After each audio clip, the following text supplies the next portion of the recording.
China is a country that dates back thousands of years and possesses a culture that has been altered countless amounts of times. The United States of America is young in comparison to China, being founded in 1776. The US is a place that makes its own trends, but draws from all other cultures within it. These countries are quite different at first glance, except, beyond all that, the two cultures are heavily influenced by each other, in ways that you might never think of. In this documentary, we're going to explore the similarities and distinctions in their food, fashion, media, and their cultures as a whole. To get information and ideas from multiple points of view, we interviewed 3 different people. David Foster. So I own a company that manufactures in China, and I travel there 3 to 4 times a year to visit the factories and talk to the companies there. His company manufactures weightlifting equipment for the Olympic Games. Lisa Wade. My name is Lisa. I've been working with Hasbro for almost 14 years. She spent 3 of those years in China. So I moved to Hong Kong in 2012. My project was to work with a Chinese company in a joint venture. So Hasbro was entering into a joint venture between our 2 companies. The company name was Alpha Aldi. So we developed a product, they developed a product, we worked together and basically looked to distribute those brands in our respective territories. So I worked very closely with this Chinese company. Along that time, I also worked on other business units for preschool, games, and girls. So I was responsible for taking our global brand strategy for specific toys and then manipulating and adapting them for the local Asian markets, inclusive of China as well. I'm Bill Zhang. I joined Hasbro 14 years.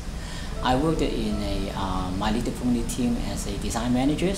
I design and created My Little Pony items. Last year, I relocated to Rhode Island head office from Hong Kong. So actually, I worked in Hasbro Hong Kong 13 years and then only 1 year in Rhode Island. An average American will eat 2,000 pounds of food in a year, 65% of which is packaged. As pizza is one of the most popular foods in the US, Americans eat 100 acres of pizza in a day. Chinese food is also quite popular in America, but it's not what real Chinese food is. A Chinese restaurant in America is one specific area of China, and the name escapes me right now what that area is, but the food in China is very different from the north to the south. So you can go to a bigger city, Boston or New York, and you'll find Chinese people who make food just like they make in China. But if you go over here to the Chinese restaurant near the university, you can't find that in China anywhere. The food found in restaurants around the US became popular in America during the California Gold Rush, where the Chinese immigrants started small restaurants to make money. They were called chop suey joints. Chop suey isn't actually Chinese food. It translates to odds and ends, essentially leftovers. Chop suey joints boomed when miners didn't find gold because it was much cheaper than American restaurants, and the new flavors intrigued the miners. Since its arrival, Chinese food here in the US has been altered to adhere to American palates. Most of the Chinese food consumed in the US isn't authentic. The food has become sweeter, more deep-fried, and boneless. Even fortune cookies were invented in San Francisco. 42% of Americans eat Chinese food at least several times a year. Chinese food has 5 basic flavors: sweet, sour, salty, bitter, and spicy.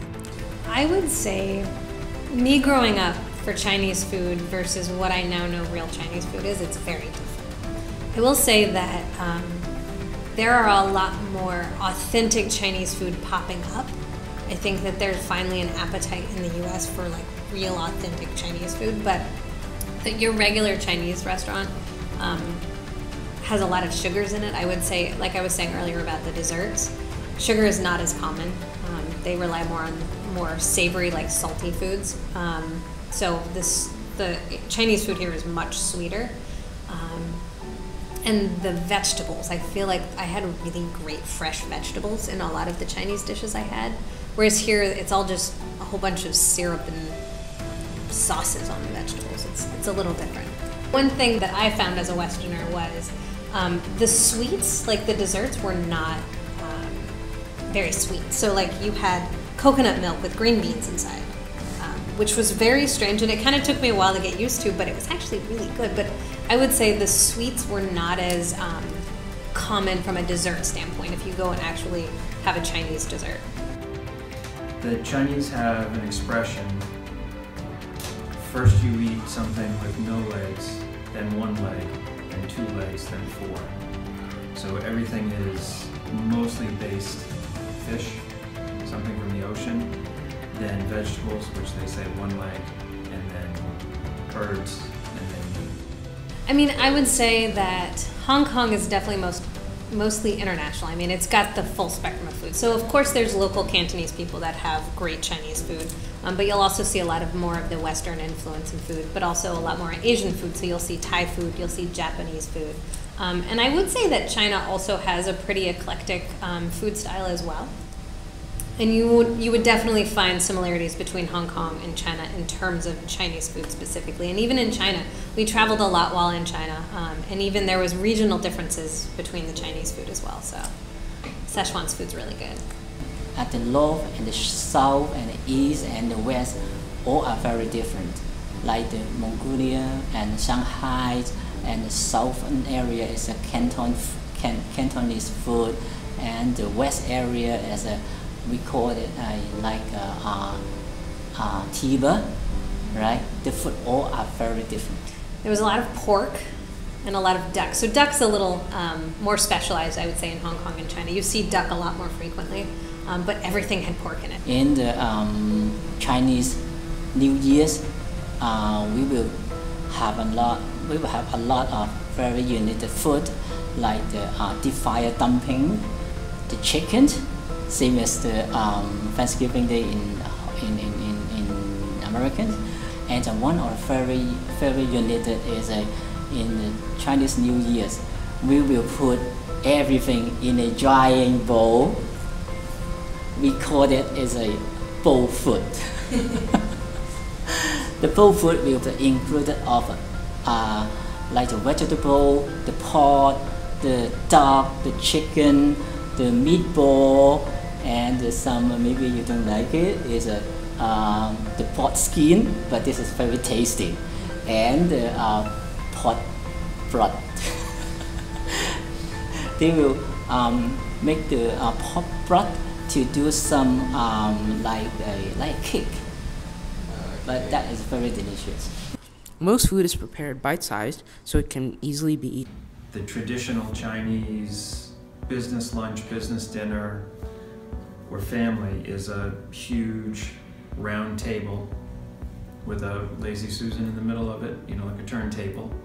And you get these little tiny plates, and everybody uses their own chopsticks to dig into the food that goes around. These large business dinners are usually consumed in a private booth or even in a dedicated room. The reason that chopsticks are used is due to the fact that in the past, silverware was regarded as weapons. China goes through 45 billion chopsticks a year. It's often hard to tell for me what I'm eating, and I'm allergic to fish. So I don't have too many options when I go there. Not only do the tastes differ, but the quality of the food does as well. They have very few, they don't have a FDA over there.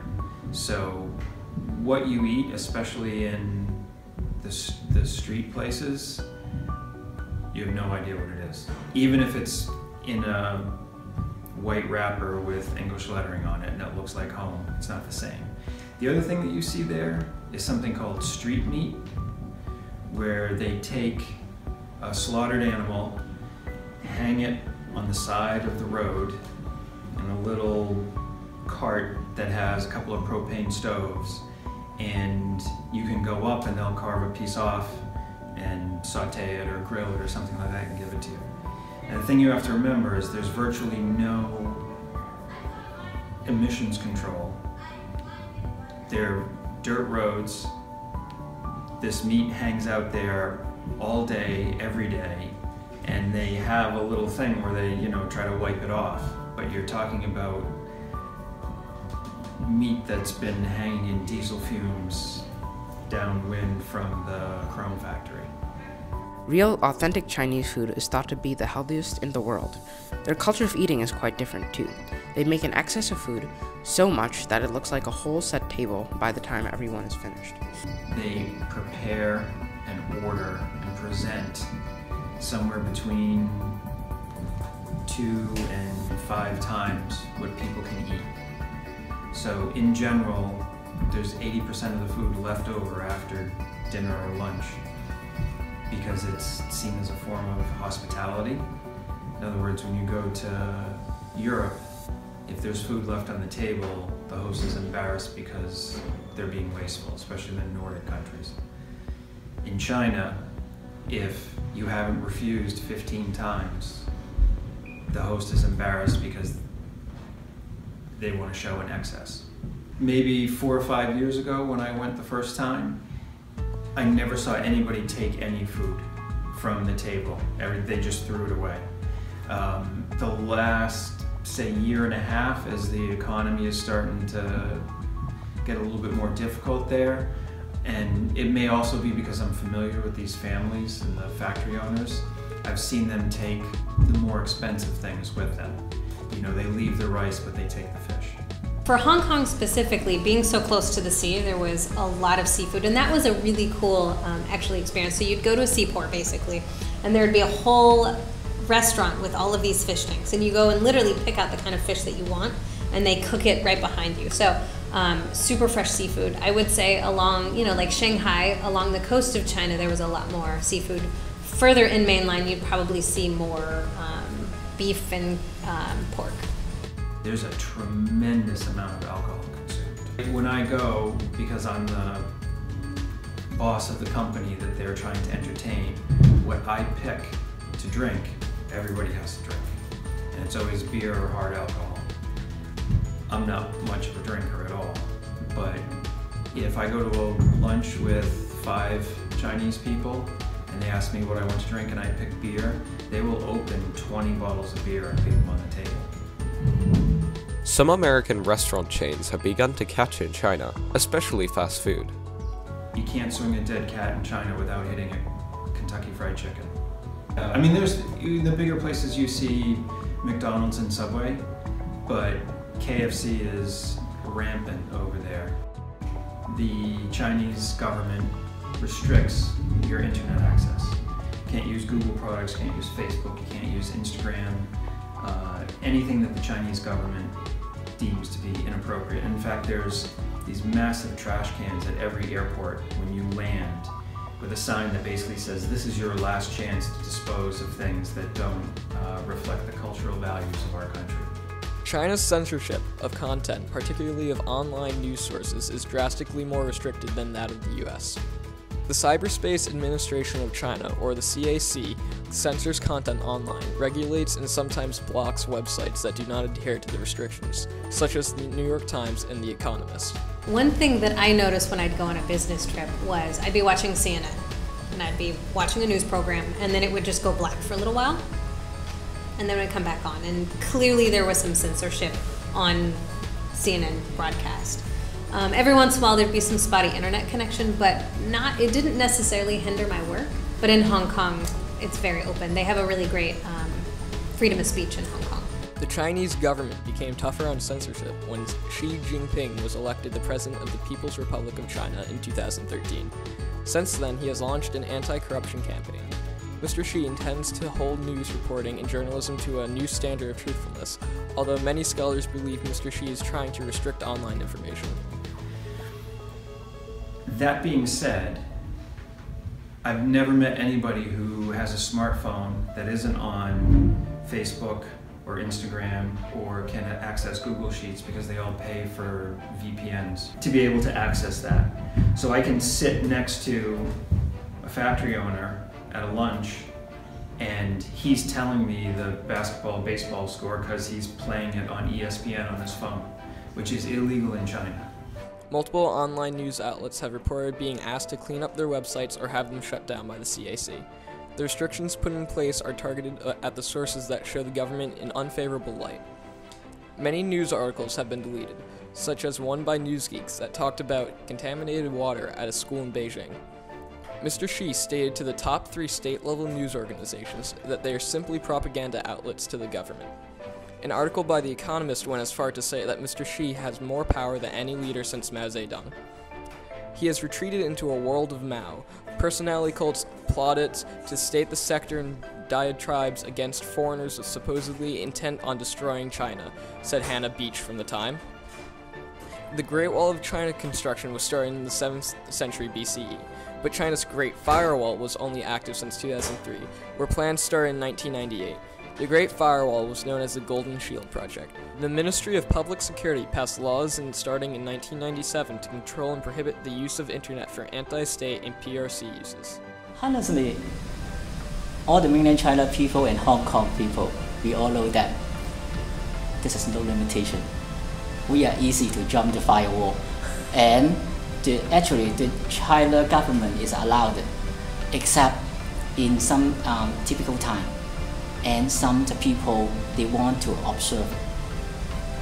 So especially, for example, like the National Day or June 4, they will block everything. You can't jump the firewall, but the other times we can do this, no limitation. You still can go to CNN and Facebook. If the mainland China government they want to block it, they can do it. So in some specific day like the National Day, June 4, and Revolution Day, to commemorate the revolution, they are also blocked. I will say, speaking of more of the censorship piece, I was in Hong Kong during the protests. And it was a very interesting experience as an American, because there was all these students that were basically protesting the fact that China wanted to influence the candidates that got elected versus having a free election and having any of the candidates be freely elected. And I will say it was a fascinating experience because the protesters were so peaceful. They were very respectful. They were not breaking windows or destructing the environment. They were cleaning it up. They were very organized and polite, and I had a bus stop that I had to go up to my apartment, and my bus stop was overtaken, so it was blocked off because all the protesters were there. And I had a gentleman actually walk up to me and said, "I'm so sorry. I'm sorry about the protest, but I'm sorry this is impeding your journey home, but this is really important to us." So just very polite and understanding. So it was a very interesting political situation while I was in Hong Kong, very adversarial between Hong Kong and China. From what I can tell, it's almost a foregone conclusion. If you're going to get internet at your house or you're going to get a smartphone, you have to use a VPN. You know, for me, it's mostly the Google and the Gmail. That's not allowed over there. And in this company, all of our documents are on the Google Drive. Can't get it. The global box office revenue is estimated to increase from $38 million to $50 million by 2020. The US is the world's third largest movie market. In 2016, close to 1.2 billion tickets were sold in the US. 31% of Americans go to the movies at least a few times a year, where 20% go more than once a month. This being said, 52% of adults in the US prefer watching movies in the comfort of their own home. 773 movies were produced in the US in 2016, drama being the most popular genre. The Marvel Cinematic Universe was the most successful movie franchise in the US, with Star Wars: The Force Awakens being the highest grossing movie in North America with $936 million. China currently has the fastest growing movie market in the world, threatening to climb past India's Bollywood for the #1 movie market in the world in the next 10 to 15 years. China is the world's second largest film producer in the world. China produced 520 movies in 2010, only some of which made it to theaters. This is partly due to some movies going straight to DVDs or are censored by the government and are never seen. Chinese films do well in international festivals, one year winning 48 medals. Even though these movies do well internationally, very rarely are they seen in China. In 2006, 310 movies were made in China, but only half of them made it to the movie screen.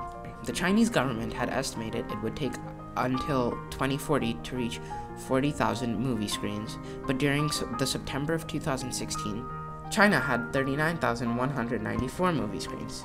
This was still behind the estimated 40,475 movie screens that the US possessed.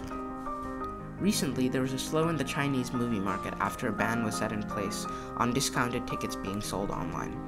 There are three main categories of Chinese movies: art films, commercial films, and propaganda films. Chinese films generally have more fighting and less sexuality than Western films. In the US, blockbusters usually take up 1/5 of the screen time the weekends they are released. In China, US blockbusters take up to 3/5 of the screen time when they are released. I participated in they call it a guailo. So I was a guailo or a guaipo in Hong Kong, which is basically a Caucasian in Hong Kong. So they produced a play that was all for people like me to go and see the Chinese opera. So they had the full costumes, but from what I understand, the Chinese operas typically are extremely long and very complex and hard to follow if you're someone like me. So they compartmentalized the most famous Chinese operas into very short scenes, and they talked a little bit about the costuming and the face painting. So that was probably the coolest performing arts. I also had a friend that was teaching ballet, so I went to a local Hong Kong ballet production. I do notice, much like Russia, a lot of the art is very nationalistic, right? Like if you think about art in America, there isn't a very strong theme of glorifying the worker or the government struggle or, fascist pigs, capitalist pigs, whatever. The art that I see that's displayed is very China-centric. Chinese fashion has been heavily influenced by Western culture, although there are distinct differences. Over centuries, Chinese fashion had been influenced by dynasties, political position, class status, occupation, and gender. Now, Western attire is largely influential since the 1970s when reform and open policy was implemented. From what I've seen, and I'm not a fashion guy, but when you go to the malls in the big cities and you see and it's basically the women, the guys are less fashiony. It's all Western clothing. It's all European fashions. Fashion in China, although influenced by America, is still quite different. Clean-cut and simple clothing is popular. The sporty look also became popular after the 2008 Beijing Olympics. The fashion was crazy in Hong Kong and China. I would say very bold and distinctive, and from an American standpoint, one of the things that I assumed is you found a lot of people wanting to express their individuality, and that often was expressed in their clothes. So the clothes were loud and bright and had a lot of textures and patterns, very different than what my Hong Kong friend said was that, Americans dress very plain. It's normally one color, and there's pops of color, but much more charismatic and dynamic within China and Hong Kong. And then in Hong Kong, my perception was that the fashion was more influenced by some of the regional countries. So you saw a lot of Korean fashion and Japanese fashion. And not to say that I don't think China had that influence, but I would say to a lesser degree. Recent trends include loafers, foxhawk hairstyles, round vintage glasses, and bow ties for men. Typically, shirts would fall between the waist and crotch of the pants. Men's jeans fit snugly, but not as tight as Western jeans. Trends that aren't popular in China are fur, which is thought to be too flashy, crop tops, which are considered unladylike and revealing, and platform shoes. Expensive brands are popular but sometimes too expensive, in which case people wear knockoff versions. Well, you're talking about a population that's 3 times the size of the United States, and so when you say how does everybody dress in the United States? Well, you're talking about Southern California, you're talking about the middle of Pennsylvania. What does everybody wear in New York? Is that the same as Miami? And then multiply that by 3. And then stretch the income disparity. There's no real middle class, right? And the other thing that is much more different there is that if you drive from Boston to, say, central Massachusetts or upstate New York, in general, you're going to find basically the same kids wearing the same Gap sweatshirts, right? Even though there's an income disparity, and maybe the clothes aren't as nice. But if you do the same distance on a big city out into a more rural area in China, you'll see Mao jackets. You'll see people wearing clothes that you would see in your history books from 30, 40, 50 years ago. And in the city, you see women wearing $1,000 shoes and, you know, super Parisian dresses. The Western style fashion may not be influenced the mainland China too much. This is because right now, honestly, the mainland China people, most of the mainland China people is not very rich, honestly. But of course, maybe 1 or 2% people, they are very rich, so they have a lot of money to spend on the fashion. But most of the mainland China people, actually, they are not very rich. So their fashion is just practical, just for living. The income disparity between the rich and the poor is much greater there than it is here. The whole thing in China has been influenced by, it's an agrarian society that's got this massive influx of money. Some of the people have the money. What do they do with it? They send their kids to the States, they buy Porsches and Lamborghinis and spend $5,000 at the mall after dinner. But in Hong Kong, it's different. Hong Kong's are totally different. Hong Kong's the fashion is influenced by the Western Europe, Japan the most. I don't think the American fashion will influence Hong Kong too much. Yeah. American fashion is usually loose and comfy. The especially popular trends are mostly casual and liked for the ease to move in. There's also less distinction between men and women's clothes. When there's a choice, Americans will often underdress rather than overdress because it's much easier to function in. So the other huge cultural influence there is that they copy. Replication is very common in Chinese culture, as many famous brands can be inaccessible to the people of China. When you get to know the families and the factory owners, at least I have, the ones that I've known, I can't speak for all of the Chinese, they realize that there isn't much original work coming out of China, that they can copy a smartphone, they can copy these other things that come out of the West, but they haven't built their own. So Western influence, there's a really strong appetite among the rich there for luxury cars, right? Land Rovers, Porsches, Lamborghinis. The Chinese car manufacturers make almost exact duplicates of a lot of these luxury cars. And from what I've heard, and I've looked at a couple myself, they're not very good quality. But people want that association that if you look quickly, it looks exactly like a Land Rover. And I think they call it a Land Ranger or something like that. The Land Ranger, or whatever it's called, is a little cheaper than the Land Rover. There's huge, huge import taxes there. You know, so one of my friends there has an Audi A8, which here costs 80, and there he paid 160. Here's the biggest thing about culture. They had the one-child rule there for many years. Rich people could get around it, but it was often like looked down on. The one-child policy was created in 1978 by Deng Xiaoping in the Communist Party. He was afraid that a large increase from the already 970 million people would affect the economic growth of his country.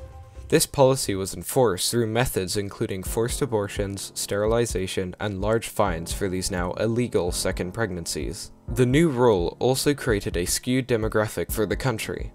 People opted for the legal abortions to allow their sole child to be male. It was estimated that this policy caused 400 million births to never occur. This resulted in China being the most gender imbalanced country in the entire world. The demographics were not only skewed by gender, but also age. Researchers projected that over a quarter of the current 1.3 billion people in China would be above the age of 65 by the year of 2050. Recently, at the start of 2016, the rule has been modified, and families are now allowed and encouraged to have 2 children. But you've got multiple generations of kids who have never heard the word no. They've never had to put on their own coat. They've never had to fix their own food, clean up their room, or do anything. And one of the factory owners that I'm relatively close with, he actually came here to look at the prep school that my son went to for his son. The dinners that I've gone to with them, this kid doesn't even feed himself. He's 13, almost 14 years old.